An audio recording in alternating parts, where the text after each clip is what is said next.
le mets pour poser là-dessus. Ouais. Alors tu sors bien de l'eau et tu fais un swing, donc bien sur la droite, et hop. Ok, ok. Alors, des deux côtés, comme ça. Voilà. On se moque pas, messieurs. Hein. Approche-toi. Faut y aller? Ouais. Ok. Donc tu le lèves surtout côté gauche. Ah, j'y étais presque. Ah. Eh, pas mal, hein? Ah là là, qu'est-ce qu'on me fait pas faire, hein?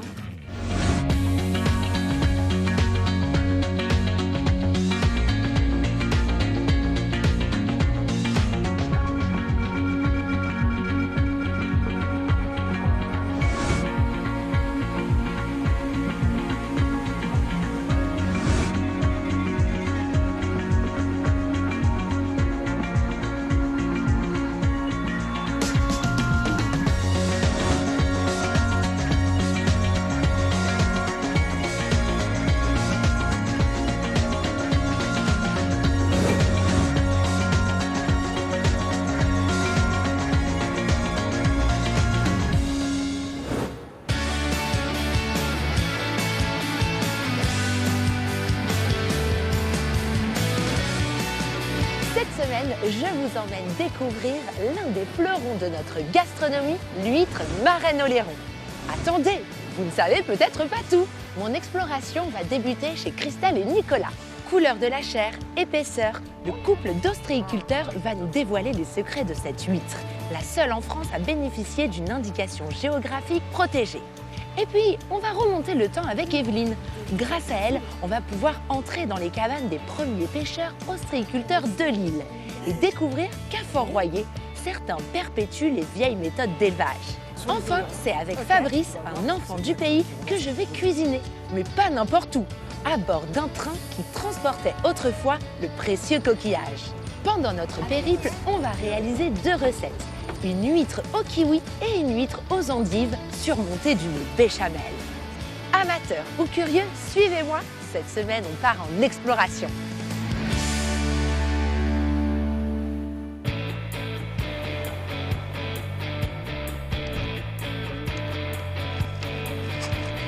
Bonjour Christelle, bonjour Nicolas. Bienvenue. Merci. Bon, je connais les huîtres marraine oléron, mais je suis pas sûre de connaître tous ces secrets. Vous allez m'expliquer. On est là pour ça. On commence par quoi? Alors, moi je vais partir tout de suite en clair. Christelle va t'équiper et allez hop, on va se retrouver là-bas pour pêcher. Parfait. On y Et va. ensuite, on se fait une petite dégustation, toutes les deux. J'adore. Quel programme. Allez, à tout de suite. Allez, hop.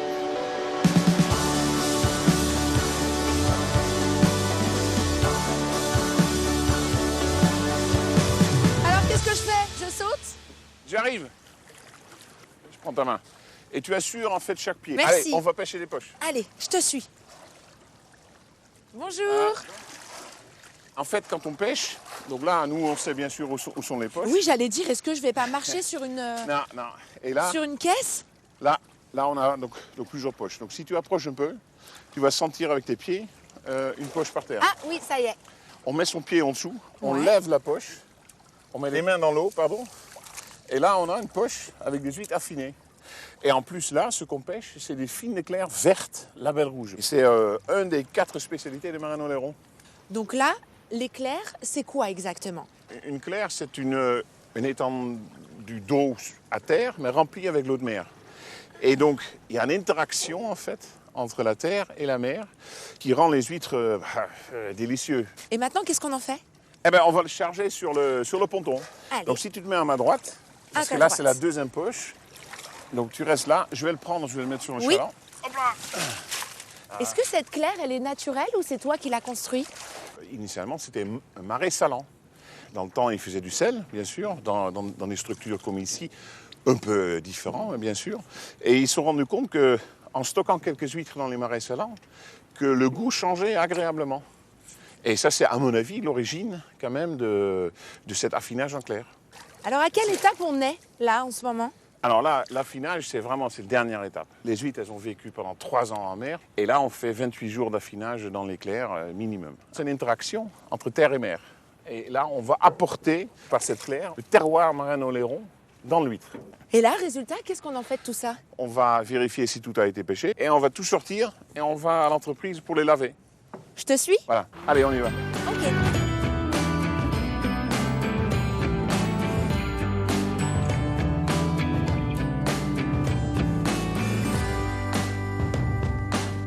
Merci beaucoup pour ton travail. Merci à toi. Je te laisse avec Christelle hein, pour la dégustation. Je retourne au clair. Au revoir. Allez. Ah, la partie que je pense je vais préférer. C'est dur, hein? Après le travail et le réconfort. Voilà. Comme tu le vois, nous avons 4 qualités d'huîtres sur Marennes-Oléron. Oui. Nous avons la fine de Clerc Marennes-Oléron, la fine de Clerc verte, la spéciale de Clerc et bien sûr la pousse en Clerc, produit labellisé. Là, on est sur quoi? Donc là, on est sur la fine de Clerc Marennes-Oléron, numéro 2. Numéro 2. C'est la taille et le poids qui va permettre de dire que l'huître va être un numéro 4, numéro 3, numéro 2, numéro 1, voire numéro 0. Et on est d'accord, numéro 0, c'est les plus grosses, C'est les plus lourdes. Oui, exactement. Je t'aide? Oui, allons-y. Elle est légère, elle est iodée, on retrouve en fait tout notre environnement, toute la mer en fait dans cette huître. Ah oui, vraiment, elle est délicieuse. Et goûter dans cet environnement, je trouve que ça a du sens. On continue? Allons-y. Ah, la fameuse fine de Clerc verte. Cette huître va être en présence d'une microalgue qui s'appelle la navicule bleue et qui va en fait se reposer sur ses branchies. Ça va nous donner cette couleur verte. Elle a un petit goût sucré. Elle est un peu plus charnue et donc elle apporte un petit goût de sucre que tu as ressenti Oui, en effectivement. fait, en bouche. Tout à fait. La spéciale de Clerc. Oui, la spéciale de Clerc.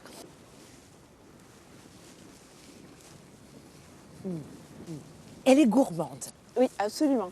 Et tu sens encore, toi, elle est un peu plus sucrée que la Oui, précédente. encore plus. Oui, légèrement plus, oui. Et on commence à avoir ce goût de noisette qu'on va retrouver dans la 4e. La pousse en clair a pour particularité de pousser en clair, ce qui n'est pas le cas des autres.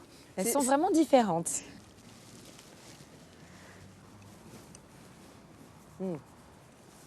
C'est très fin, c'est très délicat. C'est un excellent produit, hein, vraiment. Hein. C'est un produit qui prend vraiment le goût de chaque clair, du terroir. Très belle dégustation, merci beaucoup. Est-ce que je peux te prendre une bourriche? Parce que je vais les cuisiner avec un certain Fabrice. Et comme ça, on se retrouve à la dégustation tout à l'heure. Je t'en prie, avec grand plaisir. Merci.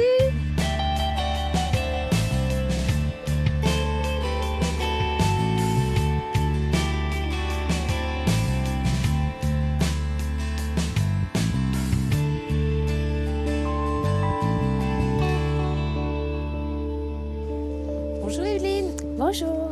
Ça va? Bah oui. Ici, c'est un site où travaillaient les ostréiculteurs, c'est ça? Oui, alors il faut imaginer qu'il y a 120 ans, les ostréiculteurs se sont installés. Chaque famille a construit donc sa cabane. On n'y vivait pas, hein, uniquement un lieu de travail. Et au fil du temps, c'est vrai que de moins en moins d'ostréiculteurs sont venus s'installer ici. Il y avait peu d'activités et puis le site a commencé à s'envaser.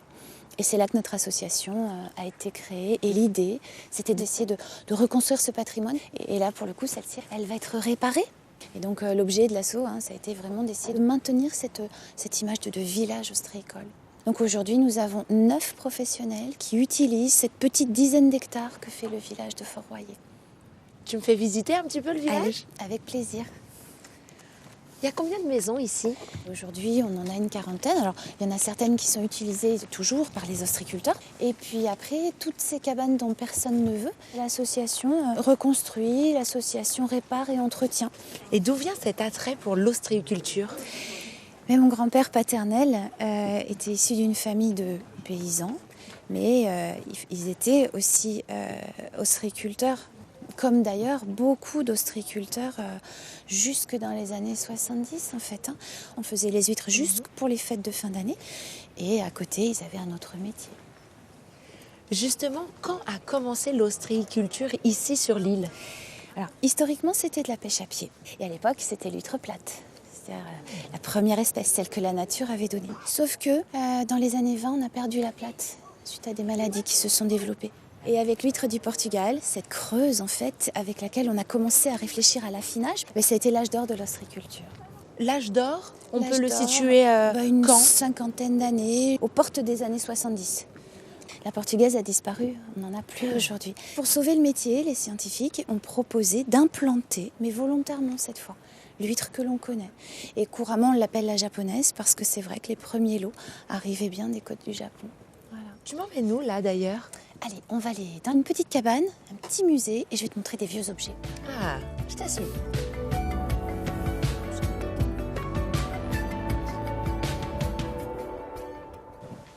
C'est très joli.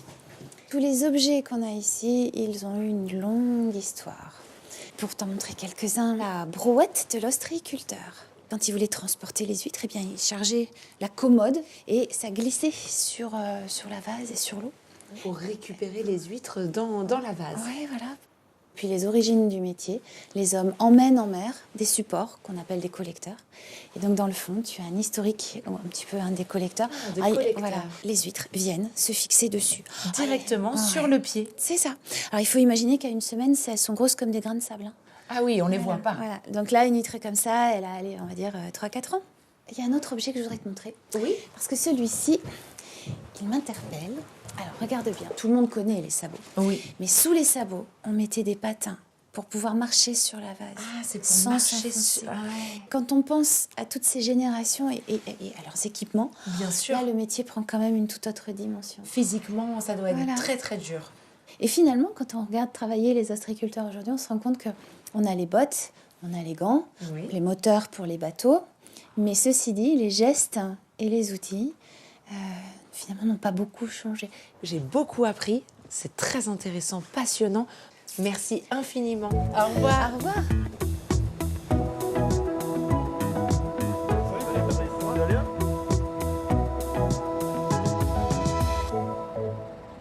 Bonjour. Bonjour Justine. Fabrice. Je crois que c'est avec toi que je cuisine. Exactement. Moi, je suis un passionné de fruits de mer, passionné de mer, de nature. Donc voilà, je voulais te faire cuisiner des huîtres dans un train. Et pour cela, je te présente Pierre, Enchantée Pierre. qui est le président de l'association du Train des Mouettes. Voilà, donc c'est son train. Bienvenue à la gare de Chaillevette. On va partir sur la route des huîtres un petit peu. On a voulu créer une ambiance de train-restaurant style Orient Express. Autrefois, les huîtres partaient par charrette, donc elles allaient à Saintes, Angoulême au maximum. Et là, avec le train, on a pu commencer à les expédier jusqu'à Paris et dans toute l'Europe. À quelle époque on transportait les huîtres sur cette ligne? Alors la ligne a été ouverte en 1876 et elle a permis le développement de l'ostréiculture jusqu'en 1980. 1980, la SNCF a fermé la ligne. Et nous, notre association Train et Traction, on exploite depuis 2008. Et aujourd'hui, on fait le bonheur de plus de 45 000 voyageurs qui viennent nous rencontrer. Moi, quand j'étais tout petit, j'habitais à la Tremblade. Oui. Et je voyais ce train partir avec toutes les huîtres. Donc c'est quand même un truc Ah, c'est extraordinaire. magique. Ouais. Qu'est-ce qu'on va cuisiner Fabrice? Eh bien, on va faire 2 recettes autour de l'huître. On va faire une recette avec du kiwi et du chèvre. Et une autre recette avec de la béchamel, des endives, des truffes et des oignons de Saint-Trojan. D'ailleurs, il faudrait que tu ailles m'en chercher des oignons de Saint-Trojan. Vous m'attendez, hein, Ouais, vous on partez t'attend. pas sans moi. Ah, t'inquiète pas. Allez, à tout de À tout suite. à l'heure.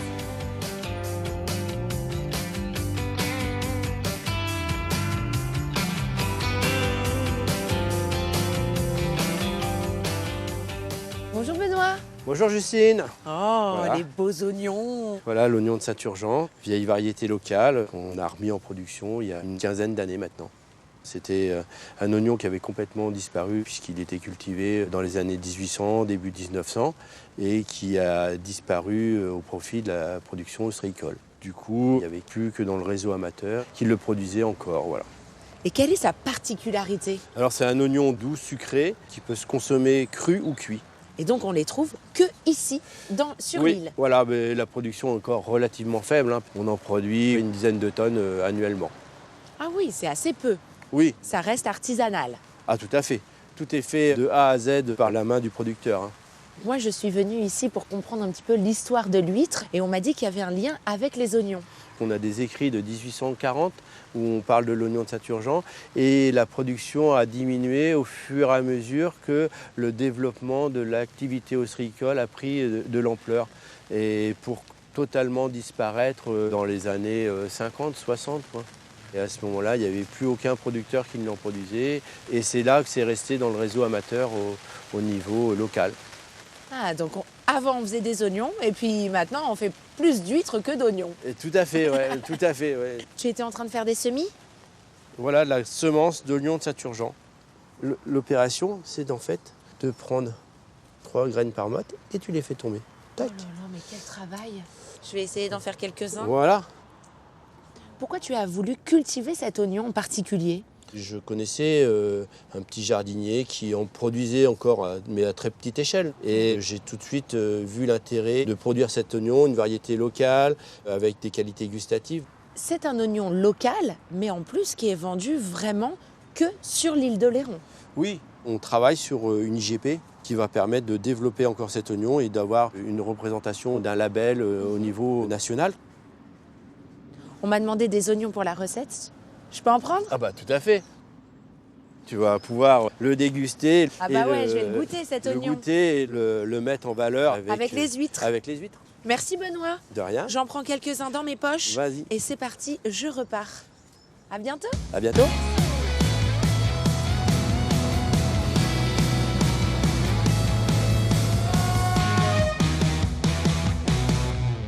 C'est étonnant de cuisiner dans un train. N'est-ce pas? Alors, par quoi on commence? On commence par ouvrir les huîtres. Allez, raconte-moi un petit peu comment t'es tombé dans l'huître. Ma grand-mère vendait des huîtres sur le marché. J'y allais le matin, l'été, vendre avec ma grand-mère. On allait chercher des huîtres, les moules du côté de l'île d'Oléron. Puis maintenant, je suis un passionné vraiment des produits de la mer. Poissons, coquillages, crustacés. Résultat, tu en as fait ton métier? Ouais, en fait, avec mon épouse, on a monté un magazine en ligne de recettes, d'art de vivre au bord de mer, tout en promouvant donc, les produits issus vraiment d'une pêche responsable, durable. Donc je pars en mer avec les pêcheurs, avec les ostréiculteurs. Tu montres le savoir-faire de ta région. Exactement, c'est super important voilà, de valoriser ces hommes et ces femmes qui travaillent le produit. Quoi. Donc on commence par le kiwitre. Le kiwitre, j'appelle ça. Le kiwitre. Bah oui. Ah, j'aime bien. Pour réaliser la kiwitre de Fabrice, pour 4 personnes, il nous faut 4 huîtres pousse en clair numéro 2, quelques graines germées d'alfalfa, 30 centilitres de crème fraîche épaisse, un kiwi, 30 g de fromage de chèvre frais. Donc on a un kiwi, on va le faire en brunoise. Oui. Ensuite, on va préparer la petite crème au fromage de chèvre. Comment tu as eu l'idée de marier tous ces ingrédients avec l'huître? En fait, le kiwi, c'est un produit qui est récolté en novembre. Et comme la pousse en clair et les huîtres, elles arrivent à maturité justement au mois de novembre, je me suis dit que si c'était 2 produits qui étaient de saison, au même moment, dans un territoire qui était pratiquement le même, ça devait marcher. Ça devait marcher. Donc ça, c'est chabichou. On va le couper grossièrement. Tu le coupes grossièrement? Ouais, grossièrement, voilà. En fait, tu fais une petite crème de chèvre. Une petite crème de chèvre, exactement. Ce qu'on peut faire en attendant, c'est reprendre les huîtres, juste les décoquiller. Oui. Comme ça, elles vont perdre encore un petit peu de jus. Pourquoi tu les retournes, les huîtres, quand tu les décoquilles? Pour que ça soit plus joli. On a le côté bombé de l'huître. Exactement. C'est vrai que, regarde, ah ouais, c'est beaucoup plus joli. On passe à la deuxième? Pour réaliser l'huître d'hiver de Fabrice, pour 4 personnes, nous avons besoin de 4 huîtres pousse en clair numéro 2, quelques copeaux de parmesan, un oignon de Saint-Trojan, quelques brisures de truffe, 4 feuilles d'endive. Pour la béchamel, 50 g de farine, 15 centilitres de lait, 50 g de beurre et un peu de noix de muscade. Par quoi on commence? On va commencer par faire revenir les endives, l'oignon de Saint-Trojan, au beurre, à la poêle. On enlève quelques feuilles? On enlève quelques feuilles et on va en garder quelques-unes crues pour donner un petit peu de croquance à la recette. Et puis l'oignon. Oh, ils sont bons, cet oignon. Ah oui, c'est... L'oignon de Saint-Trojan, ça reste un classique ici, mais c'est vrai que pour en trouver, Pas très facile, difficile. hein. Heureusement que tu as le contact de Benoît, parce Exactement. que c'est vrai que c'est assez rare. Hein. Ouais. Voilà, on va pouvoir mettre Les endives? les endives. On va garder celle-ci peut-être pour Oui. le cru, on va faire revenir Ok. celle-ci. Donc je sale pas. C'est ce que j'allais te demander. Non, parce que J'allais te demander quand est-ce qu'on assaisonne. Parce que déjà l'huître est salée. On va rajouter l'eau des huîtres dans la béchamel. Après on mettra peut-être un petit tour de moulin à poivre. Parce que l'huître et le poivre, ça marche super bien. Oui, Tiens, bien regarde, tu vois, sûr. c'est magnifique. Là. Ah On oui. arrive vraiment au cœur des marais de Mornac. On a des petits ânes qui se situent là. Ah oui. Les marais salants sont là, Ok. tu vois. Ah waouh. C'est pas mal C'est de très cuisiner beau. dans un train parce qu'en fait, Ça te permet On de voir le voyage en paysage. même temps. Exactement. Bon, ça c'est prêt. On va faire une béchamel. Allez, c'est parti. Béchamel. Béchamel. On va prendre le lait. Oui. Tu te laisses le verser ou? Allez, c'est parti. Tu rajoutes l'eau des huîtres à quel moment? Bah, quand la béchamel va bien être prise. Ok. On peut en rajouter un tout petit peu. Si on veut. Ce qu'on va pouvoir mettre aussi, c'est quelques copeaux de parmesan dedans. Ah oui, pour lui Hein, donner, pour un, lui petit, donner encore un petit goût. Voilà. Alors pour réussir sa béchamel, petit conseil quand même. Déjà, j'ai vu que tu avais un fouet, ça c'est très important pour éviter les grumeaux. Et puis le lait, il n'est pas froid. Il est à température, parce que s'il y a un choc avec le lait froid qui sort du frigo et la béchamel, là, En fait, c'est comme la mayonnaise avec les œufs. exactement. Il faut que l'œuf soit à température de l'huile. Alors pour finir, Petite noix de muscade. Donc on réchauffe la petite crème de on chèvre. va dresser les huîtres. Allez, on dresse. Tiens, on Ouais. en met Tu peux 4. me ramener la bourriche? ramène la bourriche à côté, Ouais, ouais. je vais t'aider. Super. Hop. Voilà. On fait la première. Oui. Donc 2 huîtres chèvre kiwi, Voilà. On rajoute un petit peu de des kiwi. petits dés de kiwi sur le dessus.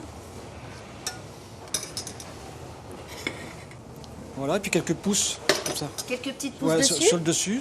Qu'est-ce que t'en dis? C'est super. C'est sublime. Alors, deuxième dressage de Attention. l'huître. Voilà. Celle-ci, c'est une huître d'hiver, donc il faut qu'elle soit bien Bien gourmand. gourmande. Exactement. On voit que ça commence à fumer. Exactement, là, faut que ça L'huître, soit ça chaud. y est, elle va commencer Ah, à être légèrement pochée. Non, elle va cuire en dessous avec la chaleur de la béchamel. Oh, c'est beau. On va déguster ça avec Pierre, que tu connais très bien. Et je vais te présenter Christelle, qui est notre productrice d'huîtres. Et voilà, sans elle, Ah bah, là, on n'aurait rien. on n'aurait rien. Voilà, exactement. Allez, c'est parti, Super, on y à va. table. Allez.